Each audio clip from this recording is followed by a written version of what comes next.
할렐루야. 오늘도 수요예배에 오신 모든 분들을 주님의 이름으로 축복하고 환영합니다. 오늘은 이사야서 91강 여호와의 영광이 회복되면, 이런 약속의 말씀입니다.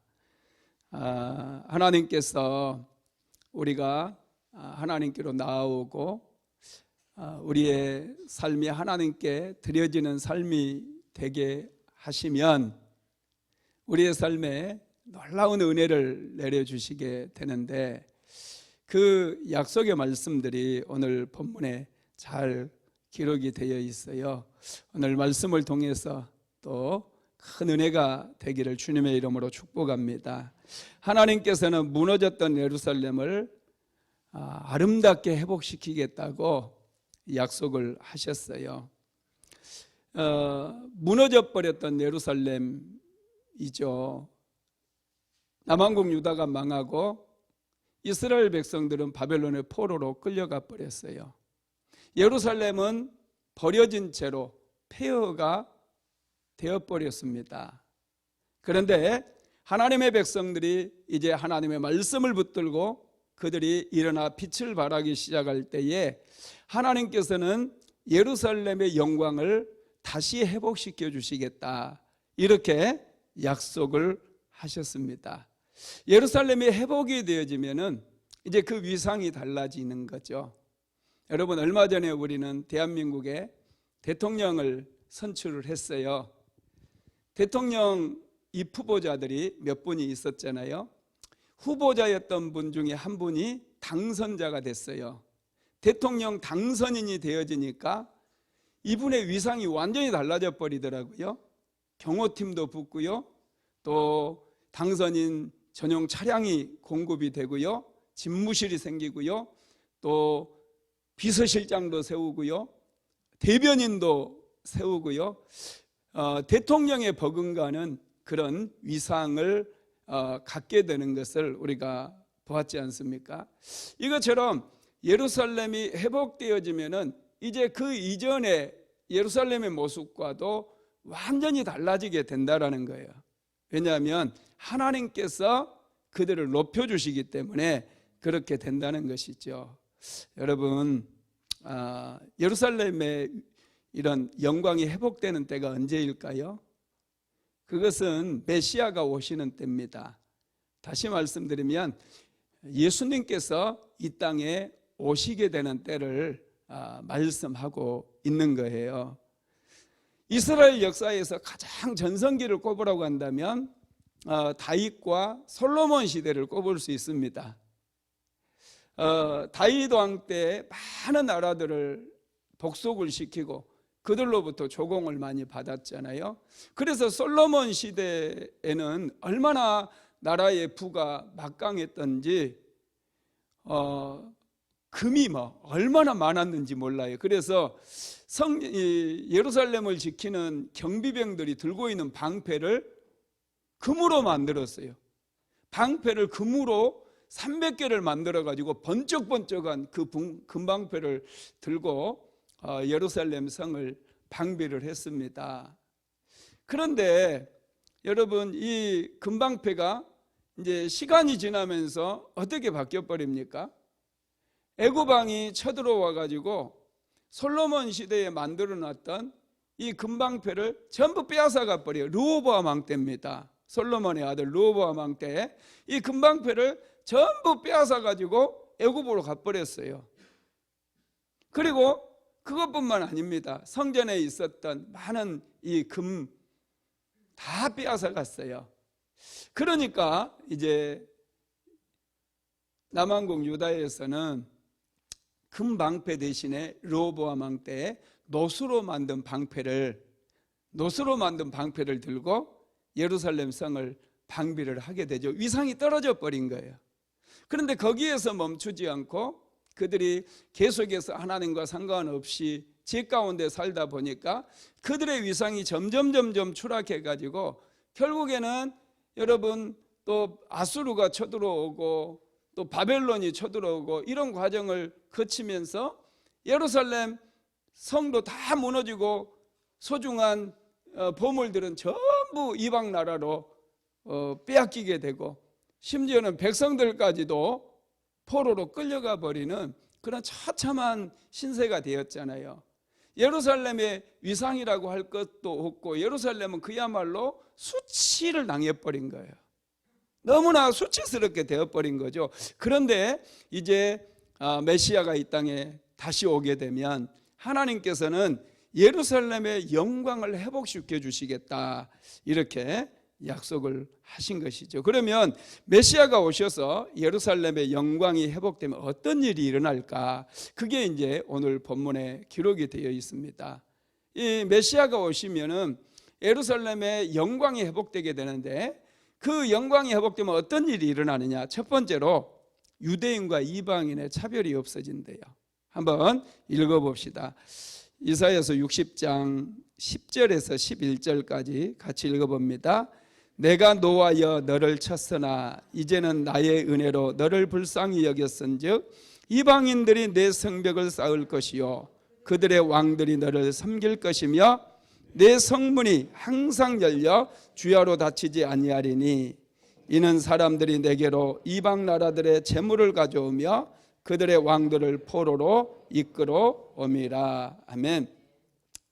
이 말씀을 문자 그대로 해석을 해보면 하나님께서 예루살렘을 바벨론에 내줌으로 예루살렘이 폐허가 되었지만 때가 되면 하나님께서 그곳에 이방인을 보내어 새롭게 성벽을 쌓게 하고 주변 모든 나라의 왕들이 예루살렘에 조공을 바치기 위해서 온다, 이렇게 해석을 할 수가 있어요. 그런데 이 말씀을 좀 더 깊이 묵상을 해봐야 돼요. 좀 더 깊이 들어가야 된다는 거예요. 그러면은 이 말씀은 여러분 그 이스라엘 백성들이 바벨론의 포로로 끌려갔다가 다시 돌아왔어요.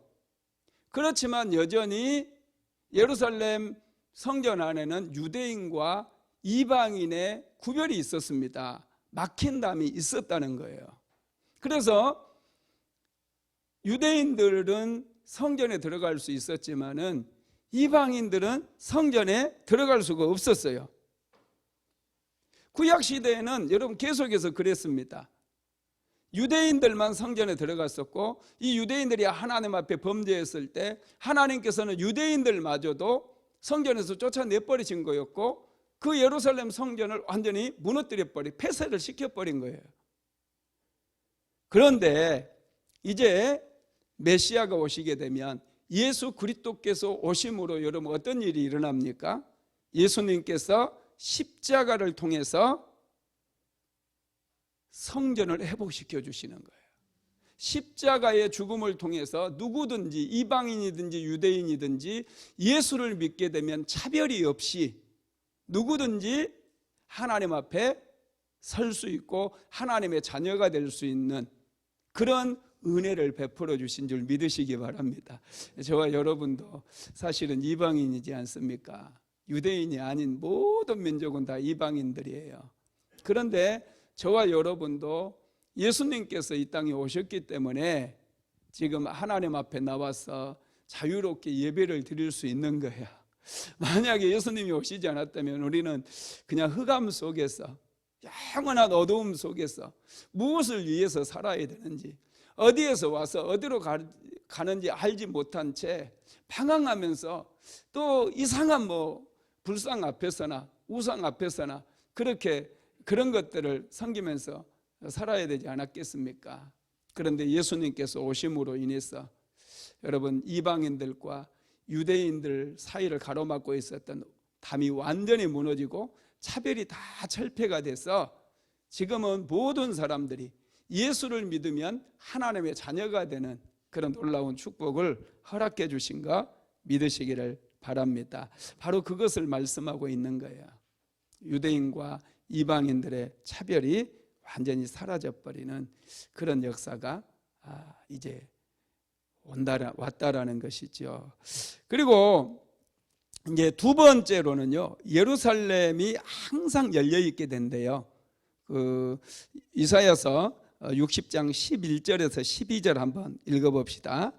내 성문이 항상 열려 주야로 닫히지 아니하리니 이는 사람들이 내게로 이방 나라의 재물을 가져오며 그들의 왕들을 포로로 이끌어옴이라. 너를 섬기지 아니하는 백성과 나라는 파멸하려니 그 백성은 반드시 진멸되리라. 아멘. 성문이 항상 열려 있다는 거예요. 이 성문이 무엇을 상징할까요? 여러분, 구원의 문을 얘기합니다. 누구든지 이제는 예수님을 믿으면 누구든지 구원을 얻을 수 있는 그 길이 열려져 있다는 거예요. 아프리카에도 열려져 있고 미국에도 열려져 있고 대한민국에도 열려져 있는 거 믿으시기를 주님의 이름으로 축복합니다. 이 열려진 문은 이제 더 이상 닫을 필요가 없어요. 왜 닫을 필요가 없습니까? 하나님께서 지켜주시기 때문에 그렇습니다. 여러분, 우리는 열왕기하 말씀에 우리가 보면은 히스기야 왕 이야기가 나오죠. 히스기야 왕 때 아수르 군대 18만 5천 명이 예루살렘 성을 포위를 합니다. 예루살렘 성을 무너뜨리기 위해서. 그때 히스기야 왕이 하나님 앞에 나아가서 눈물로 기도해요. 그랬더니 하나님께서 은혜를 베풀어 주시니까 예루살렘 성을 하나님께 지켜주시거든요. 예루살렘 성만 지켜주십니까? 아수르 군대 18만 5천 명이 하루아침에 다 죽어버린 거예요. 그래서 아수르 왕 사네립만 얼굴이 뜨끈뜨끈해져 가지고 자기 고향으로 돌아가게 되거든요. 하나님께서 여러분 지켜주시면 우리는 안전할 수 있습니다. 하나님의 은혜가 여러분 부어지는 게 얼마나 중요한지 몰라요. 지금 이 우크라이나를 생각하면 참 마음이 아프잖아요. 지금 여러분 이 돈바스 지역에서 그 2차 세계대전 이후에 가장 큰 전투가 지금 벌어지고 있대요. 여러분 뉴스를 보면 그런가 보다 이렇게 생각만 하고 넘어가 버리지 마시고 아버지의 마음을 우리가 가져야 돼요. 이런 것들을 보면서 우리가 기도하지 않고 그 러시아 군대 6만 명이 집결을 하고 또 우크라이나 군대도 수만 명이 지금 집결해 가지고 그곳에서 엄청난 그런 미사일과 대포 총기를 이렇게 해야 되는데 얼마나 많은 사람들이 희생이 되겠어요. 그렇다고 한다면 저와 여러분이 해야 될 일이 뭐겠습니까? 우리가 총을 들고 나가서 싸울 수는 없습니다. 그러면 그런 소식들을 들릴 때 하나님 이렇게 큰 전쟁이 벌어지고 있는데 은혜를 베풀어 달라고, 저 우크라이나 땅에 하나님 은혜를 베풀어 달라고 우리는 얼마든지 기도할 수 있어요. 우리가 기도하면 아무 능력이 없는 것 같잖아요. 그런데 아닙니다. 기도만큼 능력 있는 게 어디 있겠습니까? 핵무기보다도 더 강렬한 능력이 있는 게 기도라는 사실입니다. 우리가 그분들을 위해서 우리가 기도할 때에 하나님께서 우리를 너무 귀하게 생각해 주시는 거예요. 우리는 어디에서든지 기도할 수 있거든요. 히스기야 왕이 기도했을 때 아수르 군대 18만 5천 명이 하루아침에 다 죽어버렸어요. 이 기도의 능력을 믿게 되기를 주님의 이름으로 축복합니다. 12절에 보면은 너를 섬기지 아니하는 백성들과 나라는 파멸하리니 이렇게 말씀을 하고 있거든요. 하나님, 이 사람들은 하나님의 백성들을 대적하는 사람들이에요. 이런 사람들은 하나님께서 다 무너뜨려 버리겠다라고 말씀을 하고 있습니다. 그래서 여러분 예루살렘은 항상 열려 있어요. 구원의 문은 항상 하나님께서 열어 놓으신다라는 것입니다. 예루살렘에 영광이 임하게 될 때, 메시아가 이 땅에 오게 될 때 누구든지 주의 이름을 부르는 자는 구원을 얻을 수 있는 그런 길이 열려져 있고 하나님께서 그 구원의 문을 지키고 계신다는 것을 믿으시기 바랍니다. 세 번째로 새 예루살렘은 가장 좋은 재료로 지어진대요. 13절 말씀, 이사야서 60장 13절 말씀 같이 읽어봅시다. 레바논의 영광 곧 잣나무와 소나무와 황양목이 함께 내게 이르러 내 거룩한 곳을 아름답게 할 것이며 내가 나의 발둘 것을 영화롭게 할 것이다. 아멘. 레바논의 영광 곧 레바논의 나무들이 아주 좋은 나무들이 레바논의 백향목이라든지 잣나무, 소나무, 황양목, 이 모든 나무들은 가장 좋은 나무들이고 가장 고급진 나무들이에요. 이 나무들로 하나님께서 가장 거룩한 곳을, 내 거룩한 것을 아름답게 한다 그랬어요. 하나님의 성전을 아름답게 하나님께서 만드신다는 거예요. 여러분, 이렇게 하면은 하나님께서 예루살렘 성전을 새롭게 아름다운 이 레바논의 좋은 나무로 짓는다는 말씀인가? 이렇게 생각할 수 있잖아요. 그런데 그게 아니에요. 이 말씀이 무슨 말씀이냐면, 여러분, 예수님께서 십자가를 지시고 난 이후에 여러분 초대 교회가 탄생을 했잖아요. 하나님께서는 가장 아름다운 사람들을 통해서 하나님의 교회를 세우시겠다는 거예요. 교회를 아름답게 하시겠다는 거예요. 여러분, 세상에서 누가 제일 아름다운 사람일까요? 누가 제일 유능한 사람일까요? 예수 믿고 구원받은 사람이에요. 예수 믿지 않고 구원받지 않는 사람들, 아무리 세상적으로 학문이 깊고 세상적인 철학의 도 같은 사람이라 할지라도 하나님 보실 때는 버러지와 같아요. 아무것도 아니에요. 하나님 보시기에 정말 백향목같이, 레바논의 백향목같이 아름다운 사람은 누구냐? 바로 예수 믿고 구원받은 사람들, 예수 믿고 제사함 받은 저와 여러분 같은 그런 사람들이에요. 우리가 세상 속에서는 가난할 수도 있어요. 실패할 수도 있어요. 그렇지만 우리가 믿음을 굳건하게 지키잖아요. 그러면 하나님께서 우리를 레바논의 이 잣나무, 레바논의 백향목 같이 아름다운 그런 제목으로 보십니다. 그래서 우리들을 통해서 하나님의 교회를 하나님께서 든든하게 세우신다는 거예요.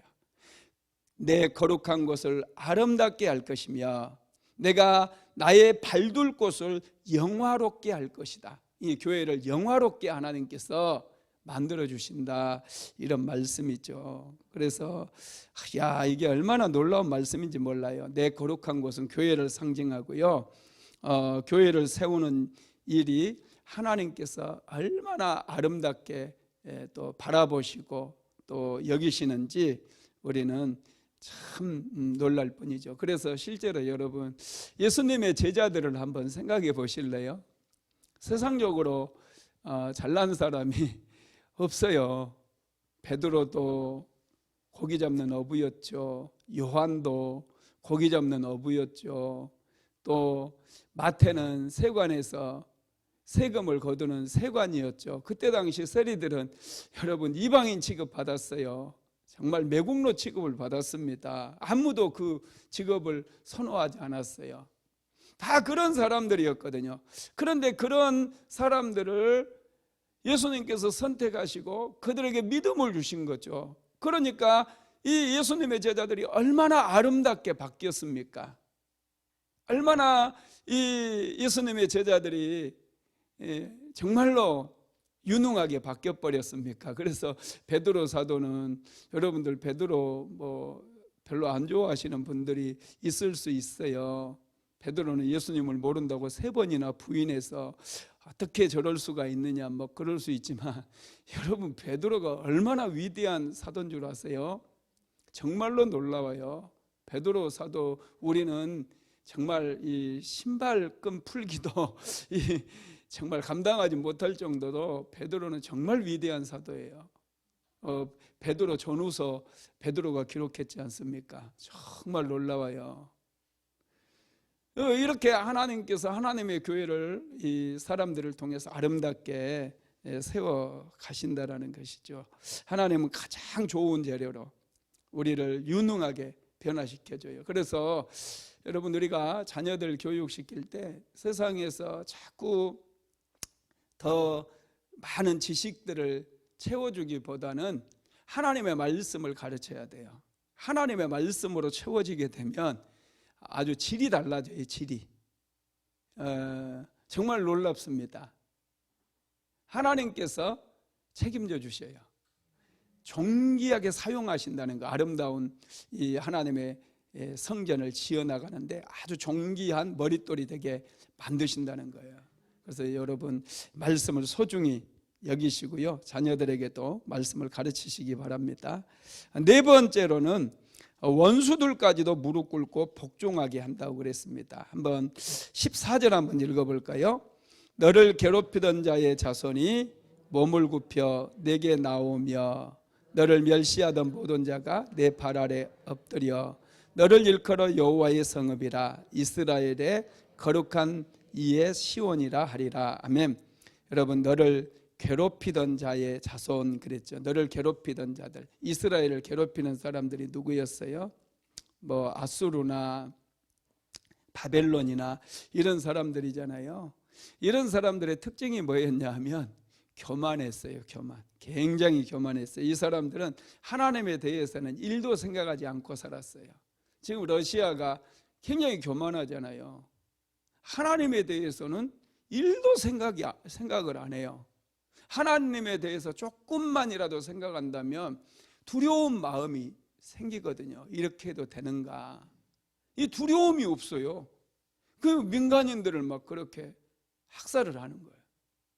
그냥 남의 나라 그냥 건물도 다 부시고 집도 다 부시고 이런 무시무시한 아주 사람들이 되어버렸는데, 여러분 이게 전부 교만해서 비롯되었다라는 것이죠. 그런데 예루살렘이 회복되고 메시아가 오시게 되면은 이제 하나님께서 주시는 말씀과 그 권세로 이스라엘을 대적하는 자들이 아무도 없게 된다는 것. 다시 말씀드리면 이 교회에 주신 말씀의 권위로 많은 영혼들이 회개하고 주께 돌아오는 그런 일들이 일어나게 될 것이라는 거죠. 그래서 실제로 여러분, 하나님의 말씀으로 사람이 변화됩니다. 세상의 지식으로는 단 한 사람도 변화시킬 수가 없어요. 세상의 지식으로는 사람이 변화가 안 됩니다. 오히려 더 지능적으로, 그래서 아주 이 악한 죄를 저지르죠. 요즘 뭐 이은혜 씨인가요? 뭐 그 양반, 그분 뭐 체포됐니 어쩌니, 뭐 자기 남편을 어떻게 했니, 막 그런 뉴스들이 많이 뜨더라고요. 여러분도 다 보셨나요? 이 사람이 어떤 일을 계기로 해가지고 이 보험금을 한번 탄 적이 있었대요. 보험금을. 그러니까 이제 자기 남편을 생명보험을 자기 남편에게 이렇게 탁 들어놓고 자기 아는 남자친구랑 남편을 그냥 계곡에서 뛰어내리게 자꾸 부추겨가지고 물에 빠져 죽게 만들어서 이 생명보험 든 거 그 보험을 자기가 이제 부인이니까 그걸 자기가 이제 타먹고 그러는 거예요. 자꾸 이제 보험을 한번 타서 어떻게 해가지고 타서 먹어보니까 이게 또 맛이 쏠쏠하거든요. 그러니까 이게 막 머리를 써가지고 사람을 죽이는 일까지 서슴지 않아요. 야, 이게 여러분 얼마나 이 악한 일입니까? 그런데 이 세상적인 지식으로는 교도소에 이런 사람들 가둬놓는다고, 이 사람들을 물론 가둬놔야죠. 그렇지만 이 사람들이 교화되거나 변화되지 않아요. 그런데 하나님의 말씀으로 인해서 너를 괴롭히던 자손들이 몸을 굽혀 내게 나오며 너를 멸시하던 모든 자가 내 발 아래 엎드려 너를 일컬어 여호와의 성읍이라 이스라엘의 거룩한 이의 시온이라 하리라, 이렇게 말씀했는데, 이 이스라엘을 괴롭혔던 수많은 그 민족들이 있는데 그 민족 중에 이제 복음이 들어가다 보니까 그 많은 사람들이 이제 찾아오는 거예요. 그래서 너희가 바로 이곳이 하나님의 성읍인 시온이다, 이렇게 얘기를 하게 된다는 거죠. 여러분, 구원은 하나님의 은혜인 것 믿으시기 바랍니다. 우리가 하나님의 말씀으로 인해서 또 예수 그리스도를 믿음으로 우리가 구원을 받게 되고요. 사람이 변화되는 것도 하나님 말씀으로 변화됩니다. 저와 여러분도 열심히 말씀을 듣고 또 말씀을 삶에 적용하고 그러다 보면 내 삶이 아주 많이 변화되어 있어요. 말씀은 능력입니다. 더 변화되기를 주님의 이름으로 축복합니다. 다섯 번째로는 놀라운 영적인 변화가 일어나게 된다고 그랬어요. 15절에서 16절 같이 읽어볼까요? 전에는 내가 버림을 당하며 미움을 당하였으므로 내게로 가는 자가 없었으나 이제는 내가 너를 영원한 아름다움과 대대의 기쁨이 되게 하리니 내가 이방 나라들의 젖을 빨며 뭇 왕의 젖을 빨고 나 여호와는 내 구원자 내 구속자 야곱의 전능자인 줄 알리라. 아멘. 전에는 내가 버림을 당하며 미움을 당하였으므로 그랬는데 이제 이때는 유다가 바벨론 포로로 끌려갔을 때 그때를 말씀합니다. 그때 유다 백성들이나 예루살렘은 천덕꾸러기와 같았어요. 내가 버림을 당하며 미움을 당하였으므로 대개로 가는 자가 아무도 없었대요. 예루살렘을 찾아오는 사람도 아무도 없었고 또 이스라엘 백성들이 섬기고 믿었던 하나님에 대해서도 아무도 관심을 갖지 않았다는 거예요. 그런데 이제 예루살렘의 영광이 회복되는 때 메시아이신 예수님께서 이 땅에 오셨을 때 이제 예루살렘은 대대로 아름다움과 기쁨의 대상이 된다는 거예요. 그래서 이제는 내가 너를 영원한 아름다움과 대대의 기쁨이 되게 하리니 그랬어요. 그러면서 내가 이방 나라들의 젖을 빨며 뭇 왕의 젖을 빨고 나 여호와는 내 구원자 내 구속자 야곱의 전능자인 줄 알리라. 이렇게 말씀을 하고 있습니다. 젖을 빤다는 것은 여러분 섬김을 받는 것을 의미해요. 엄마는 이 어린아이를 이제 키우면서 어린아이에게 젖을 빨리잖아요. 이건 엄청난 섬김이에요. 이 아이를 섬기는 거예요. 아이들은 모두가 다 왕이다고 그러잖아요. 이 아이들은 이 엄마의 섬김을 잘 받아야 아이들이 건강하게 그렇게 자라게 되거든요. 그런데 이방 나라의 젖을 빨며 무당들의 젖을 빤다는 것은 이방 나라들이 이제 예루살렘을 섬기게 된다는 거예요. 하나님을 섬기게 된다는 말씀이죠. 예루살렘을 억압했던 이방이 이제는 예루살렘을 섬기게 될 것이라고 그랬고요. 그렇게 되면서 어떻게 되느냐 17절 말씀 한번 읽어봅시다. 내가 금을 가지고 놋을 대신하며 은을 가지고 철을 대신하며 놋으로 나무를 대신하며 철로 돌을 대신하며 화평을 세워 간원으로 삼으며 공의를 세워 감독으로 삼으리니. 아멘. 하나님께서 영광을 예루살렘의 영광을 회복시켜 주니까 상황이 완전히 바뀌었죠. 솔로몬 시대에 금 방패가 300개가 만들어졌었는데 이제 그들이 그 애굽의 침략을 받아가지고 방패 금 방패는 다 빼앗기고 놋으로 방패를 만들었다 그랬죠.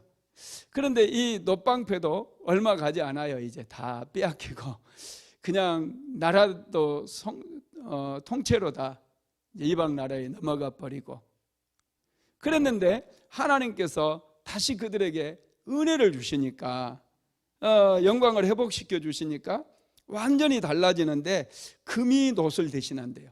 전에는 이 금이 놋으로 바뀌어 버렸잖아요. 그죠? 금방패가 놋으로 떨어졌어요. 놋이 나중에 철로 떨어지고 철이 또 이제 나무로 떨어지고 이렇게 떨어졌었는데 자꾸 떨어졌는데 이제 하나님께서 회복시켜 주시니까 이 놋이 금이 된다는 거예요. 그리고 철이 은이 되고 또 나무가 놋으로 이렇게 대신해서 바뀌게 될 것을 말씀합니다. 이게 이제 여러분 좀 더 깊은 그 의미는 뭐냐면은 예수님으로 인해서 교회가 누리게 되는 영적인 축복을 얘기를 해요. 예수님 안에는 모든 지혜와 지식의 부하가 감추어져 있습니다. 골로새서 2장 3절에 보면 그 안에는 지혜와 지식의 모든 부하가 감추어져 있느니라 그랬어요. 예수님의 십자가 안에 다 있다는 거예요. 예수님 앞에 나오게 되면은 여러분 놀라운 변화가 일어나요. 놋이 금으로 바뀌어 버려. 실제로 그래요. 정말 놀라워요. 저도 여러분 이제 열심히 살고 열심히 뭔가를 해봤지만은 잘 안 됐거든요. 그런데 믿음이 깊어지면서 이 사람의 질이 바뀌는 것 같아요. 할렐루야. 야, 이게 이제 많이 바뀌더라고요. 뭘 해도 이렇게 되기도 하고 또 더 지혜로워지는 것 같아요. 자꾸 생각하는 것도 전에는 깊지를 못했는데 지금 생각도 아주 깊어지게 됐고, 예수님을 알면 알수록 예수님 안에 있는 그 지혜로움과 이 지식의 부요함이 자꾸 내 안에 들어오다 보니까 자꾸 바뀌는 거예요. 이게 좋더라고요. 이게 놋이 금으로 바뀌고 철이 은으로 바뀌고 이런 놀라운 역사가 일어나게 된다는 거죠. 저와 여러분의 삶에 계속해서 이런 역사가 일어나게 되기를 주님의 이름으로 축복합니다. 예수님의 십자가를 붙들면 그곳에 생명도 축복도 치유도 다 나와요. 건강도 부여도 다 나오게 되어 있습니다.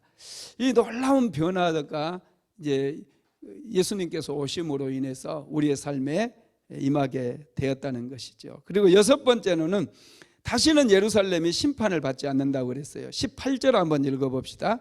다시는 강포한 일이 내 땅에 들리지 않을 것이요 황폐와 파멸이 내 국경 안에 다시 없을 것이며 내가 내 성벽을 구원이라 내 성문을 찬송이라 부를 것이라. 아멘. 다시는 강포한 일이 내 땅에 들리지 않을 것이요 그랬는데, 여러분 강포한 일이 왜 생길까요? 왜 러시아는 우크라이나에 가서 막 폭탄을 그냥 막 무자비하게 퍼부어 버릴까요? 여러분의 삶에 왜 힘든 문제가 찾아올까요? 왜 우리가 강포한 일을 만나게 될까? 여러분 생각해 보셨습니까? 왜 나는 이렇게 힘들까? 인생을 살 때 때로는 힘들 때가 있잖아요. 어떤 사람들 보면은 마음 먹은 대로 일이 잘 풀리고 뭔가 막 계획이 세워져 있고 그 계획대로 잘 한 걸음 한 걸음 나아가는 것 같은데, 나는 자꾸 일어섰다 넘어지고 일어섰다 넘어지고 제자리만 맴돌고 있는 것 같은 그런 느낌이 들 때가 있잖아요. 그럼 왜 나는 안 되지? 이런 생각 해보신 적이 있어요? 아마 많이 해보셨을 거예요. 저도 수도 없이 그런 고민들을 해왔기 때문에. 그런데 여러분, 왜 강포한 자가 가만히 있는 사람을 이렇게 힘들게 하고 마귀가 왜 우리를 공격하고 우리를 도적질해 가느냐? 하나님의 은혜가 없어서 그래요. 이거 우리는 알아야 됩니다. 하나님의 은혜가 부어져야 돼요. 이 강포한 자들이 그 땅에 사는 사람들에게 강포를 행하는 것은 하나님의 은혜가 사라져버렸기 때문에 그렇습니다. 이스라엘 땅에 하나님의 은혜가 임할 때는 강포한 자들이 감히 이스라엘 백성들을 끌고 가거나 그들을 파멸시키지 못했어요. 그런데 하나님께서 하나님의 은혜를 거두어 가셨을 때 바벨론 군대가 와서 이스라엘 백성들을 무너뜨리고 그 백성들을 포로로 끌고 가 버렸던 거예요. 그래서 여러분 정말 우리가 인생을 살면서 중요하게 여겨야 될 게 하나님의 은혜예요. 내가 은혜의 자리에 있는가? 하나님의 은혜가 풍성하게 부어지고 있는가? 그래서 여러분 다른 거에 목마르지 말고 하나님의 은혜에 목마르시기를 주님의 이름으로 축복합니다. 하나님, 내가 은혜에 너무 메말랐습니다. 하나님, 나에게 은혜를 내려주세요. 은혜 아니면 내가 살아갈 수가 없습니다. 하나님, 은혜를 내려주세요. 자꾸 구하세요. 하나님의 성전에 나와서 하나님의 은혜를 자꾸 구하시기를 바랍니다. 하나님께서 누구에게 은혜를 풍성하게 내려주십니까? 구하는 사람에게, 사모하는 사람에게 끊임없이 내려주신다는 거예요. 그래서 다시는 이제 하나님의 그 은혜가 예루살렘에 부어져서 예루살렘의 영광이 회복되었거든요. 그러니까 이제 하나님의 은혜가 풍성하게 부어지는 거. 교회도 하나님의 은혜가 풍성하게 부어져요. 그러니까 다시는 강포한 일이 내 땅에 들리지 아니할 것이요 그랬어요. 황폐와 파멸이 내 국경 안에 다시 없을 것이라고 그랬어요. 내가 내 성벽을 구원이라고 하고 내 성문을 찬송이라 부르게 될 것이다. 그렇게 말씀을 하고 있습니다. 예루살렘은 온 세상을 향한 구원의 자리가 되고 구원받은 자들이 그곳에서 하나님을 찬송하게 될 것이라는 거예요. 교회를 통해서, 예루살렘은 또 교회를 상징하기 때문에 여러분, 교회를 통해서 많은 백성들이 구원을 얻게 될 뿐만 아니라 구원받은 백성들은 이 교회를 통해서 마음껏 하나님을 찬송하는 그런 역사가 일어나게 되는 것이죠. 은혜가 회복돼야 됩니다. 예루살렘에 하나님의 은혜가 회복되면은 다시는 강포한 일이 생기지 않는다는 거예요. 여러분들의 삶 속에 강포한 일이 생기지 않기를 원한다면 하나님의 은혜를 더 풍성하게 받아 누리게 되기를 주님의 이름으로 축복합니다. 7번째로는 하나님께서 영원한 빛이 되어 주신대요. 19절에서 20절 읽어봅시다. 다시는 낮의 해가 내 빛이 되지 아니하며 달도 내 빛을 비추지 않을 것이요 오직 여호와가 내게 영원한 빛이 되며 내 하나님이 내 영광이 되리니 다시는 내 해가 지지 아니하며 내 달이 물러가지 아니할 것은 여호와가 내 영원한 빛이 되고 내 슬픔의 날이 끝날 것임이라. 여호와가 내게 영원한 빛이 된대요. 이 햇빛도 필요가 없고 달빛도 필요가 없대요. 하나님으로부터 오는 생명의 빛이 우리를 비추기 때문에 이 빛으로 인해서 우리가 살게 된다는 거예요. 새 힘을 얻게 된다는 거예요. 용기를 얻게 된다는 거예요. 여러분, 우리가 세상 빛으로 사는 게 아니에요. 세상에 이런 햇빛 때문에 우리가, 물론 햇빛이 중요합니다. 그런데 우리 그리스도인들은, 은혜 받은 사람들은 하나님으로부터 나오는 이 은혜의 광채가 정말로 중요해요. 제가 설교 중에 늘 드리는 말씀이 있잖아요. 꽃도 햇볕이 잘 받는 나무에서 꽃이 피면 얼마나 꽃이 화려하게 피는지 몰라요. 철쭉 같은 경우도 제가 노적봉을 맨날 돌거든요. 월피동에, 성포동에 있잖아요. 노적봉을 맨날 도는데 매일 돌아요. 이 노적봉을 돌다 보면은 철쭉을 주변에 많이 심어놨는데 햇볕이 잘 들어오는 데는 철쭉이 굉장히 예쁘게 피어요. 그런데 나무 그늘에 피어 있다 보니까 햇볕을 못 받은 철쭉들은 꽃도 안 피어요. 이파리만 나중에 피어요. 여러분, 과일도 마찬가지예요. 햇볕을 잘 받은 과일은 아주 맛있어요. 크고 아주 맛있습니다. 그런데 햇볕을 받지 못하면은 맛이 없어요. 저와 여러분의 인생도 마찬가지예요. 우리가 햇볕을 많이 받으면 까맣게 타버리고 자칫 잘못하다 피부암에 걸릴 수 있어요. 그런데 하나님의 얼굴에서 나오는 이 은혜의 광채를 많이 받으면 많이 받을수록 우리의 인생이 달라진다는 거예요. 우리의 삶에 기쁨이 넘치게 되고 찬송이 넘치게 되는 거예요. 그래서 우리가 하나님 앞에 나오잖아요. 매일마다 하나님 은혜를 베풀어 주시고 하나님 은혜의 광채로 나를 비춰주세요. 그래서 민수기서 6장 22절에 보면은 모세에게 이제 아론의 자손들을 축복하라고 그렇게 하신 말씀이 나오잖아요. 내게 은혜의 빛을, 하나님의 얼굴빛을 비춰달라는 그런 그 축복을 계속해서 하라고 그러는데, 우리는 하나님의 전에 나와서 하나님의 은혜의 보좌 앞에 나오는 그런 생명의 광채, 은혜의 광채를 날마다 우리가 비춤을 받아야 돼요. 우리 스스로는 우리는 빛을 만들어내지를 못해요. 우리는 빛을 받아야 돼요. 이 햇빛이 아니에요. 달빛이 아니에요. 하나님에게서 나오는 생명의 빛이 있는 거예요. 이 생명의 빛을 우리가 받게 되면 또 이 땅에서 우리가 살아가면서 하는 일들, 또 내가 또 그리스도인으로서 성령의 열매를 맺는 일들, 이 모든 일들을 다 잘 할 수가 있는 줄 믿으시기 바랍니다. 8번째로는 약한 자가 강국을 이루게 된다고 그랬어요. 이 말씀은 제가 굉장히 좋아하는 말씀인데 한번 읽어봅시다. 이사야서 60장 21절로 22절 시작. 내 백성이 다 의롭게 되어 영원한 땅을 차지하리니 그들은 내가 심은 가지요 내가 손으로 만든 것으로서 나의 영광을 나타낼 것인즉 그 작은 자가 천명을 이루겠고 그 약한 자가 강국을 이룰 것이라. 때가 되면 나 여호와가 속히 이루리라. 아멘. 내 백성이 다 의롭게 된다는 거예요. 신실하게 하나님의 영광의 광채 가운데 나와서 하나님 앞에 기도하고 하나님 앞에 예배하고 하나님을 찬송하는 그 모든 백성들이 다 의롭게 되어서 영원히 땅을 차지하는데, 이 땅이 뭡니까? 하나님의 교회를 또 상징하지 않겠습니까? 영원히 하나님의 그 나라를 차지하게 되는 그런 역사가 일어나게 되고, 그들은 내가 심은 가지요 내가 손으로 만든 것으로서 나의 영광을 나타낼 것인즉, 이 믿음의 백성들이 이렇게 변화돼 하나님의 손으로 우리가 빚음을 받게 되고 변화를 받으면 어떻게 되느냐? 그 작은 자가, 그 작은 자가 1000명을 이룬대요. 여러분이 작잖아요. 우리가 작잖아요. 안산에서도 이 수암동 제일 변들이 이 수암동 얼마나 작아요. 그런데 우리가 하나님 앞에 은혜 받고 변화되면은 작은 자가 1000명을 이룬대요. 1000명을. 와, 놀랍지 않습니까?